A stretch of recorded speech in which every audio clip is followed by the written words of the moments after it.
Hey, chiropractors, welcome to Modern Chiropractic Mastery with your host, Dr. Kevin Christie, where we discuss the latest in marketing, business, and professional growth with some of the leading experts in the industry.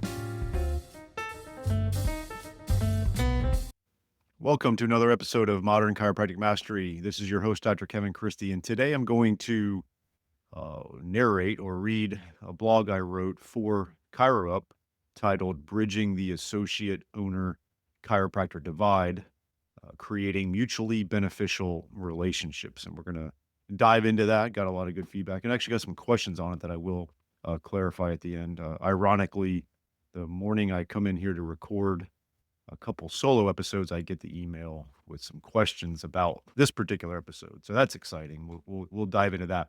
Before we do, I do want to make mention you still can sign up for our London Patient Experience Masterclass. That's going to be with Dr. Chris Chippendale and myself.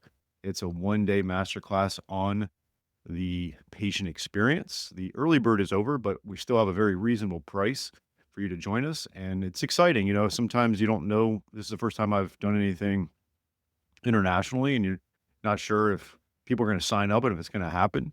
And you know, we had a little slower start to it, but then all of a sudden, boom, we had people signing up, and we've got a nice crew there. We are capped at 25 people. We do have some slots available, but we have an event coming, and we're going to have people there and some really good docs, which has been pretty cool to see those who have signed up. And so that is going to be June 20th in the morning session from 9 to 12.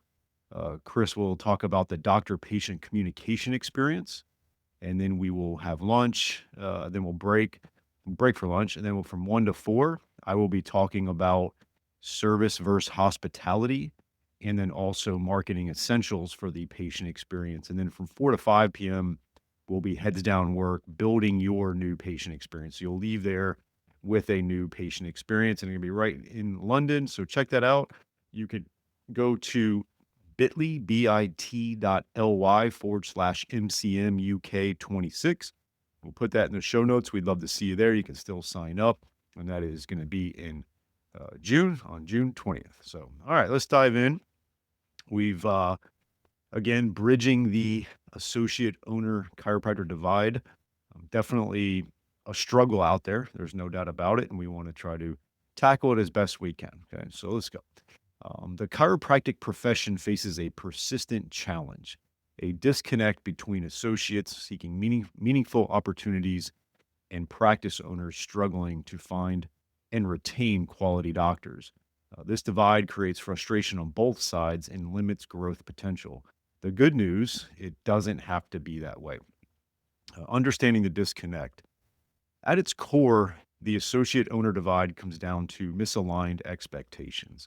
Owners often hire associates expecting them to generate new patient volume and drive growth, while associates may assume their role is primarily to serve existing patients and focus on clinical care.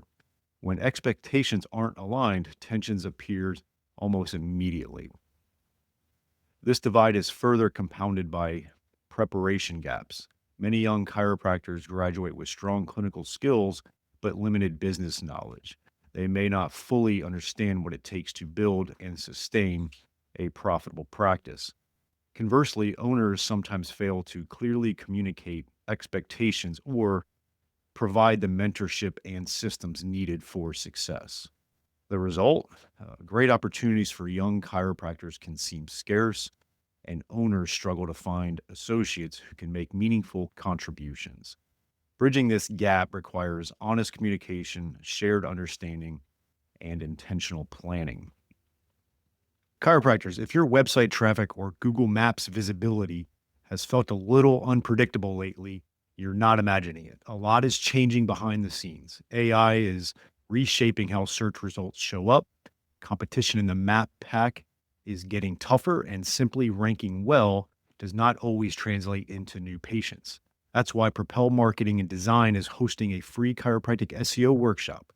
You'll learn what's actually changing with Google Maps, how AI is impacting the way patients find and choose clinics, and what small, realistic updates you can make this year to stay visible and competitive. This is not a high level talk or a bunch of jargon. It's a practical step by step workshop built for busy clinic owners who want clear direction and next steps they can actually implement. Save your spot for free at propelyourcompany.com/MCM SCO workshop 2026. And we'll see you there. Financial realities and career positioning. A key factor in aligning expectations is an honest conversation about the return on investment for becoming a chiropractor. Young chiropractors need realistic insight into income potential, practice ownership costs, and the timeline for building a successful career. Chiropractic school plays a crucial role in preparing graduates not just clinically, but also for the business realities they'll face. For associates, success goes beyond clinical skill. Thriving associates demonstrate an ownership mindset. They ask questions about patient adherence, marketing effectiveness, and operational efficiency rather than simply showing up to treat patients. Business literacy, curiosity about practice metrics, and initiatives are critical differentiators. For owners, hiring an associate is a financial and operational commitment. Before bringing on additional doctors, a practice needs a solid economic foundation. Um, Certain things here I had written about before. Monthly collections. A sustainable practice typically generates 30,000 or more per month, or 360,000 annually. It's either that and above. Profitability model. Following approaches like profit first, owners should take home roughly 35% in compensation, allocate 10% to profit, and cover all operating expenses and team salaries with the remainder. That's where I had a question. So I'm going to interject right now on the graph that was on here: 10% profit, 35% owner's compensation, 60 or 55% operating expenses and staff salaries. That's like a one metric from profit first. So that strategy is from profit first. Mike McAllowitz or Dr. Holly Tucker, someone I always reference and refer to, who can really bridge the gap between being certified in profit first and is a chiropractor. So it really works out great. And there's different breakdowns based on revenue models. This is for say that 360,000 or so. That's that. But you can reference the target allocation percentages from profit first, and that's where that comes from. And it's not set in stone. That's why oftentimes working with an expert to know the nuances of your practice can be helpful as well. But it's a really nice model that Profit First lays out, and I stand by it. I love it. Next one is a stable team. A core staff and operational systems should already be in place when considering hiring an associate. Without these elements, hiring an associate can strain the practice financially and operationally, and the divide persists because quality opportunities remain limited. Let's take a short break from today's episode to tell you about the best decision I've made in my clinic in the last 10 years, and that has been adding shockwave therapy to our clinic. The outcomes have been really impressive. Certain conditions we were struggling with in the past, we're now seeing results with the shockwave therapy for that. And second of all, the ROI has been really good. You know, when you make a big investment in something, you want to see a return, and we're seeing that return in clinical outcomes and in our investment, and that's been really nice to see. I chose Keenest Medical for 4 reasons. One is the technology is top notch. You have to have great technology. There's a lot out there that isn't quite up to snuff. The second thing is they have a really good clinical training. They have an exclusive partnership with Academy of Shockwave Excellence so that you can become clinically proficient in shockwave. You do need to get skilled at it. I think that's a big differentiator between practices that are getting great results and seeing the ROI is they have a great clinical aspect to that as well. So you want to get trained appropriately.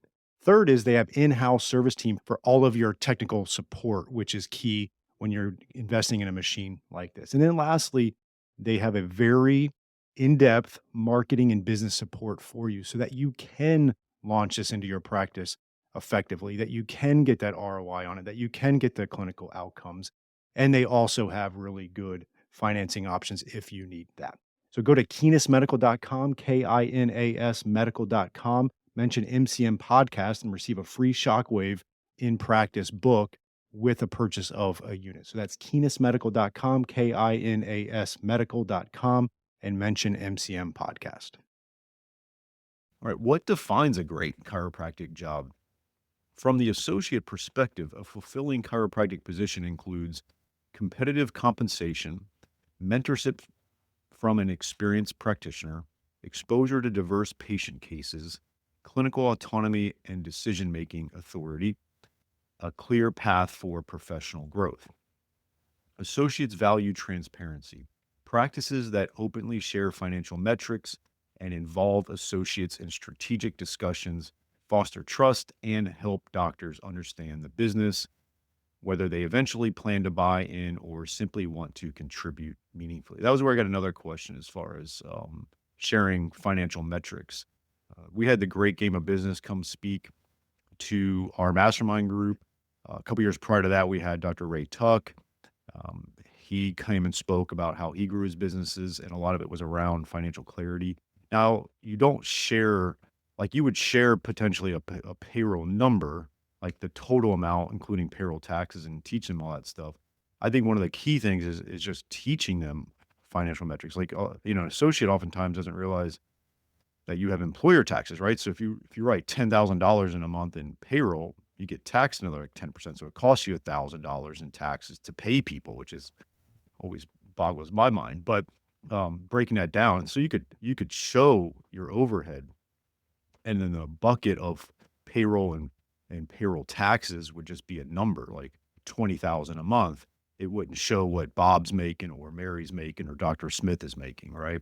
And so teaching them about practice finances is huge because frankly, they don't know it, and they're going to think you're making so much money, you're burying it under your backyard and hiding under your mattress. And when, as an owner, we know that's not happening. Even if you have a thriving practice, like um, it's not. We don't have the margins like a plastic surgeon or so. So that's to answer that particular question. All right, going back. For owners, the focus is on hiring for success, not just filling a schedule gap. A strategic approach involves defining roles, responsibilities, and measurable goals up front, establishing clear compensation structures aligned with expectations. This one, I'm going to just chime in on here. I think this is one of the huge issues that owners do to associates. They come up with these, and I was a victim of it when I was not an associate. I had clear when I was an associate, but I was in a partnership, and that partnership, I was like a minority partner, so I was more of like an associate. Um, that it was just like a cockamamie compensation structure, and I see too many owners do that. There's really no clear compensation structure with expectations. Okay. Next, providing training, marketing support, and operational autonomy depending on the associate's role. Compensation deserves special attention. Complicated or unrealistic bonus structures often lead to frustration. Transparency and simplicity build stronger, longer lasting relationships. All right. Building mutually beneficial relationships. Successful associate owner partnerships share several key characteristics: written agreements, clearly outlining compensation roles, responsibilities, decision making authority, and any ownership or partnership opportunities. Update these agreements as the relationship evolves. Two, regular communication. Schedule consistent check ins to review practice performance, address concerns, and ensure alignment. Poor communication is the root of most conflicts. Number three, professional development. Invest in your associates' growth through continuing education, clinical mentorship, and exposure to practice management decisions. Associates who feel involved are more likely to invest fully in the practice. Owner transition. Many associates start with vague promises of future ownership. These promises often create tension when expectations don't match reality. To avoid issues, structure ownership options explicitly. Define trial periods, purchase prices, or valuation methods, and formal documentation. Involve advisors, practice brokers, attorneys, and accountants can help structure transitions properly. Maintain patient and staff trust. Plan carefully for how the transition affects patients, staff, and operations. If ownership isn't an option, be upfront. Many associates thrive in long term positions as long as expectations are clear and compensation is fair. Miscommunication is what typically leads to dissatisfaction. I want to tell you about something my clinic has recently integrated because I think it's relevant to much of what we talk about on this show. If you're maxed out and can't take new patients, or patients are getting better and just leaving, you don't have a clinical problem, you have a systems problem. That's what P2P pathway solves for you. It's a model that takes your patients from rehab into ongoing strength and performance programming inside your existing practice using Tonal's AI driven equipment. No trainer required, no separate gym build out. The result is recurring monthly revenue that doesn't depend on how many patients you can personally see in a day. They run live seminars where they walk you through the entire system, hands on, in person. Attendees also get exclusive discounts on equipment, including Tonal, that you can't get anywhere else. Seats are limited. The link is in the show notes. If you're serious about adding a recurring revenue stream to your practice, this is worth your 2 days. So check out www.p2ppathway.com. The role of professional development. Live events, seminars, and professional development opportunities are often overlooked but play a major role in bridging the divide. They develop clinical and business skills, they create networking opportunities, and they expose both associates and owners to best practices from successful practices. Investment in professional development signals a commitment to both the associate and the broader profession. So, moving forward, bridging the associate owner divide requires intentional effort from both parties. Associates must approach opportunities with an ownership mindset, seeking to understand practice economics and contribute to growth. Owners must provide clear expectations, proper support systems, and fair compensation structures that align incentives. The chiropractic profession needs both great jobs for young doctors and great associates for established practices. By addressing the disconnect head on with honest communication, clear agreements, and mutual investment in success, we can create relationships that benefit everyone, associates, owners, and most importantly, the patients we serve. The divide isn't insurmountable. With the right approach, associate owner relationships become powerful partnerships that elevate the entire profession. So that is the blog I wrote for ChiroUp. You can go to chiroup.com and they have a great website and they've got a resource section with the blog and you can find it right there and you can read that. They put a couple nice graphs on there as well, which was good. And I believe I answered most of the questions on that. Let's see here. One of the questions was autonomy in practice, right? I'd mentioned about reasonable associate autonomy, and the question they had asked was, for instance, if an associate's first patient is booked at 8:45 a.m., but the clinic opens at 8 a.m., is it reasonable for them to arrive at 8:40 a.m.? These nuances seem important and may be worth unpacking further. Now, you got to you got to set standards, right? I think you got to have that. Like in our clinic, we have a pre-shift huddle before each shift. So it's expected to be, if we were to open up at 9 a.m., we're at our meeting at 8:45 a.m., even if my patient or associate patient isn't until 8:30 or sorry, 9:30, right? So yeah, you would need to set that. With autonomy, it's a framework, right? I kind of, even clinically, I often use the phrase or the idea of like, you want to have, say, an associate that is working within a congruent clinical framework that your practice offers, but giving them some artistic freedom, right? You're not going to be hovering over them and critiquing every clinical decision they ever make, but you're going to have a framework of what your clinic stands for and the standards of clinical care that you have. And maybe you want an associate that is, really good with manipulation and palpation. You expect that. You expect them to be ART certified. You expect them to know how to use shockwave. Like, you can have those expectations of clinical care, but then have some artistic freedom within that. And I think that's the same thing with just the general autonomy. Is you don't want to be micromanaging them, but there's going to be standards and expectations. So That was the only one I didn't answer as I was speaking in there. And hopefully this is helpful for owner doctors and associates. I've mentioned it on podcasts before. I do think um, there's a lot of owners doing a lot of good things. There's a lot of associates doing a lot of good things, but we also have too many owners that are, um, A, they need an associate, but they truly can't afford an associate. And so they pigeonhole the situation and it leads to bad outcomes. And then there's owners that are deceptive or not up with the times on what reality of compensation should be, or growing an associate. Sometimes it becomes an eat what you kill type, or not eat what you kill, was something, eat their young type of situation. And on associate, there's a lot of great young associates. I get to speak with them. I run into them.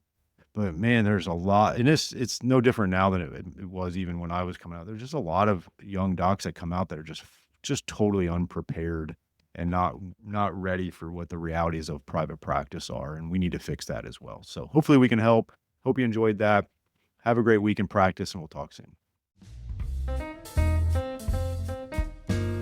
I hope you enjoyed this week's episode. And if you want to make the shift from busy, broke, and broken to time-free and cash confident, or you just want to continue with the exponential growth, check us out at modernchiropracticmarketing.com. Look at the MCM Mastery tab, watch the short video on there, and check out what we are doing now for evidence-informed chiropractors.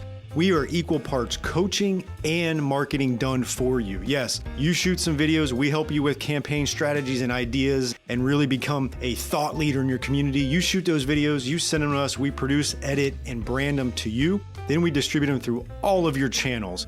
We also take them and we turn it into one good blog per month. And every other month, we have Darcy Sullivan producing a robust blog with a topic that you pick from her database to help with your SEO. So we essentially become your content marketing agency to make sure your practice is always having ethical, elegant content marketing to help grow your practice.